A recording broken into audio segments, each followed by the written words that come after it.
Good morning. Good morning.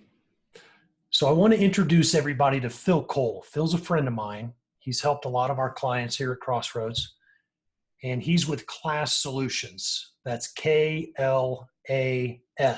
Solutions, right, Phil? That's correct. So I got that right.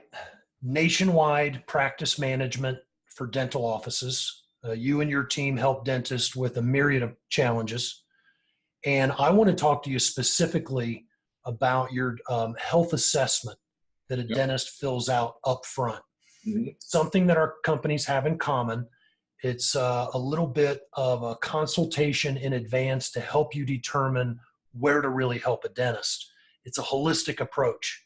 So I almost, kind of liken it to a 40,000 foot view, giving you a chance to see everything in the practice, despite the fact that a dentist may say, hey, here's my problem. Sometimes there's issues in other areas that impact that. So tell me a little bit about it and why you think that assessment's really important.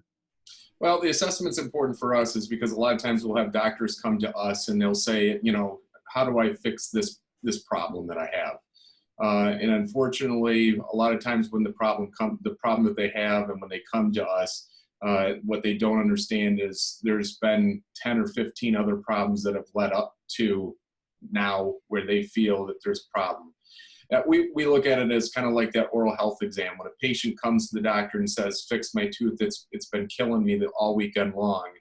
A doctor doesn't turn around and sit there and say, okay, sit down and I'll fix it right now. They have to do a comprehensive oral exam, x-rays and so forth, to make sure that they know exactly what they're going to be treating and how they're going to treat it. And so for us, that assessment is that exact same thing, is because there's too many times, just like that sore tooth, it hurts for 1 month, once a month, then once a week, to the point where it's finally, this thing's killing me. It's kind of that same way for us with the assessment. Doctor will have a problem and ignore it, or maybe not notice it, set it aside, it'll get better. But then more and more problems arise until finally it's a situation where they call us and say, I have a problem. And Okay. So for us to be able to give them a good answer, we need to take a deeper dive. Okay. So you throw a wide net. You're going to look at everything in the practice and then kind of hone that down into where they really need help. So the result, I know, is like a 40-page assessment. There's all kinds of issues that I'm sure come up. But help me understand what maybe the most common problems are, what you guys see over and over that really rises to the top in this assessment. Yeah, I would say, every practice is unique. That's the beautiful thing with dental. But typically what we see always is there's always something to do with scheduling that is a problem, where to fit patients, whatever the case may be, but scheduling is a big one. Hygiene perio program, the lack of possibly, or just not having a strong one.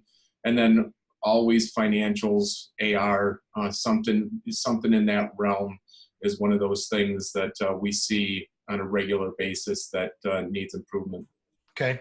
So the most common things that come up in the assessment are scheduling issues, also related to the team, hygiene or perio program or lack thereof, involvement in the hygiene program. And then the third would be general financials, which is a little bit of a catch-all. You get involved in analyzing insurance and kind of the way the financials are structured in the practice as well. So if you could give a dentist watching this video one tip, something free today, Phil, give a dentist something that they can walk away from this, go into their practice, and maybe look at something in the practice on their own to get started on fixing a problem they have. What's one tip you can give a dentist? I would say one tip that will help with the whole team atmosphere and the whole aspect of the team and the practice itself is when it comes to scheduling with a daily goal in mind. We see all the time that doctors will sit there, or the whole team will schedule with specifics, with no goal in mind either. And so by the end of the week, the doctor sits there and feels like he worked like crazy, but yet didn't feel like he made any money. And so for us, it's really important to make sure that you are setting your daily goals according to your break-even point. And if you don't have a break-even point, then that's the first start. Create that break-even point.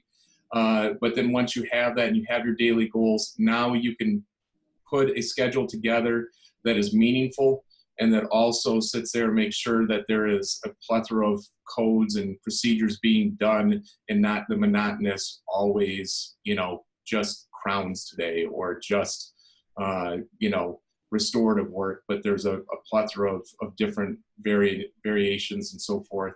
And that'll always make sure that you hit your daily goal. When you hit your daily goal on a continual basis, if you do that, you will have a much better week, better month, better year.